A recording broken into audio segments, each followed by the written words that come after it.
আসসালামু আলাইকুম। শুরু করছি সিভি রাইটিং টেকনিকের তৃতীয় পর্ব। আমি প্রথম দুইটি পর্বে সিভি রাইটিংয়ের বেশ কিছু গুরুত্বপূর্ণ বিষয় আলোচনা করেছি। যারা প্রথম দুইটি পর্ব দেখেননি, আশা করি আপনারা প্রথম দুইটি পর্ব দেখলে উপকৃত হবেন। আর যারা এটা দেখেছেন তারা তৃতীয় পর্ব ফলো করুন। আজকের পর্বে আমি আলোচনা করব সিভি লেখার সময় আমরা কি কি বড় ভুল করি, কোন ভুলগুলো করার কারণে আমাদের সিভি ভালো হয় না এবং আমরা রিক্রুটারের মনোযোগ আকর্ষণ করতে পারি না।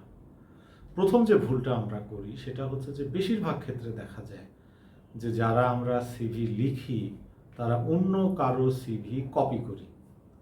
কারো একটা সিভি আমরা দেখেছি, সেখানে জাস্ট নিজের নাম ঠিকানা পরিবর্তন করে আমরা আমাদের একটা সিভি তৈরি করে দিই।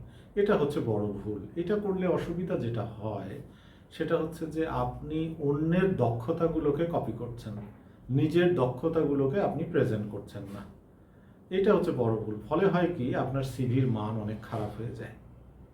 এটা একটা। আরেকটা হচ্ছে যখন আরেকটা ভুল আমরা করি সেটা হচ্ছে যে যখন আমরা অন্য কাউকে দিয়ে সিভি লিখিয়ে নিই। আমরা নিজেরা যেহেতু সিভি লিখতে পারি না, সেই জন্য কাউকে আমরা অনুরোধ করি যে ভাইয়া কি আপু আপনি আমার সিভিটা লিখে দেন। এটাও আরেকটা বড় ভুল। এতে করে কি হয়, অন্য কেউ যখন আপনার সিভি লিখছে তখন স্বাভাবিকভাবে সে তার মতো করে লিখছে, আপনার মতো করে কিন্তু আপনি লিখতে পারছেন না। এবং সেক্ষেত্রেও কিন্তু আপনি নিজেকে রিপ্রেজেন্ট করতে পারছেন না এই সিভি ডকুমেন্টের মাধ্যমে, এবং সেক্ষেত্রেও কিন্তু আপনি রিক্রুটারের মনোযোগ হারাবেন।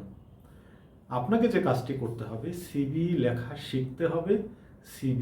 আপনার সিভি আপনাকেই লিখতে হবে, এটি মনে রাখবেন। সেই উদ্দেশ্যেই আসলে আমি এই ভিডিওগুলো করছি। আপনারা যদি সবগুলো ভিডিও দেখেন তাহলে আশা করি আপনার সিভি আপনি নিজেই লিখতে পারবেন। এটি একটি বড় ভুল। আরেকটি ভুলের কথা আমি আপনাদেরকে বলবো, সে কথা হচ্ছে যে অনেক সময় দেখা যায় যে আপনি সিভিটা লিখলেন, লেখার পরে সেই সিভিটা তৈরি করে রাখলেন, এবং যখন যে জব সার্কুলার আসছে একই সিভি আপনি সব জায়গায় পাঠাচ্ছেন। যেমন ব্যাংকে যখন আপনি সিভি পাঠাচ্ছেন তখন ওই একই একটা সিভি দিচ্ছেন। যখন কোনো মার্কেটিং অর্গানাইজেশনে, সেলস অফিসারের জন্য বা মার্কেটিং অফিসারের জন্য সিভি পাঠাচ্ছেন তখন একই সিভি পাঠাচ্ছেন। আবার দেখা গেল যে আপনি হয়তো কোনো প্ল্যান্টের কোনো জবের জন্য সিভি পাঠাচ্ছেন, কিউএ অফিসার, কিউসি অফিসার, সেখানেও আপনি একই সিভি পাঠাচ্ছেন। তো এই একই সিভি যখন সব জায়গায় পাঠাচ্ছেন তখন স্বাভাবিকভাবে জব সার্কুলার অথবা রিক্রুটারের রিকোয়ারমেন্ট অনুযায়ী সিভিগুলো ম্যাচ করে না। একটা বিষয় খেয়াল করেন যে ব্যাংকের যে রিকোয়ারমেন্টগুলো থাকে, মার্কেটিং অফিসারের রিকোয়ারমেন্টগুলো কিন্তু সেরকম না, সেটা কিন্তু একটু ভিন্ন ধরনের।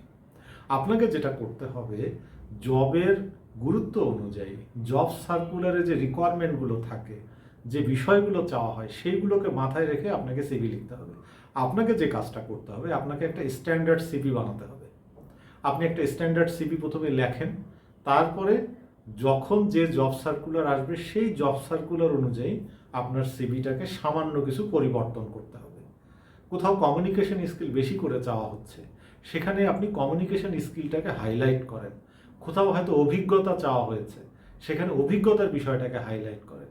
কোনো জায়গায় হয়তো অভিজ্ঞতা চাওয়া হয় নাই, সেখানে হয়তো এডুকেশনের দিকে একটা গুরুত্ব দেওয়া হয়েছে, সেটা সেইভাবে আপনি প্রেজেন্ট করেন। অর্থাৎ এক এক জবের জন্য আপনার সিভি হবে এক এক রকম। আপনি যতগুলো জব সার্কুলার পাবেন ততগুলো জব সার্কুলারের জন্য সিভি সামান্য হলেও আপনাকে পরিবর্তন করতে হবে, কিছু এডিট আপনাকে করতে হবে। এটা একটা বিষয় হলো। আরেকটা বিষয় আমি খেয়াল করেছি, যখন আমি সিভি পড়ি, অনেকেই আমার কাছে সিভি পাঠান, সিভি রিভিউ করার জন্য পাঠান, অথবা জবের জন্য সিভি সাবমিট করেন। সেখানে আমি প্রায়শই দেখি যে ল্যাঙ্গুয়েজ মিস্টেক থাকে, গ্রামার মিস্টেক থাকে, বা স্পেলিং মিস্টেক থাকে। এগুলো কিন্তু কখনোই করা যাবে না। অথবা একেবারেই দুর্বল ভাষায় লেখা, অথবা বোঝা যায় যে সিভিটা লেখা হয়েছে সেটা হয়তো প্রার্থী নিজে লেখে নাই। এরকম বিষয়ে দেখা যায় ক্যারিয়ার অবজেক্টিভ ঠিক মতো লেখা থাকে না, প্রেজেন্টেশন ঠিক থাকে না। তো নিজে না করলে যে অসুবিধাগুলো হয় সেটা হচ্ছে এই সিভিগুলো দেখলে বোঝা যায়। সুতরাং অবশ্যই মনে রাখবেন, আপনার সিভির ভাষা, বানান এবং ব্যাকরণ এটা ঠিক থাকতে হবে। হ্যাঁ, আপনি যদি মনে করেন যে একটা সিভি আপনি নিজে লিখেছেন, কাউকে দিয়ে, কোনো এক্সপার্টকে দিয়ে আপনি সেই সিভিটা একটু রিভিউ করিয়ে নেবেন, সেটা আপনি করতে পারেন। তাহলে সিভিটা আর একটু ইমপ্রুভ হবে। কিন্তু নিজের সিভি নিজে লিখবেন। আরেকটা ভুল হয়, সেটা হচ্ছে যে অনেক সময় জব প্রার্থীরা সিভি পাঠায় কিন্তু সেটার সাথে কোনো কাভার লেটার দেয় না।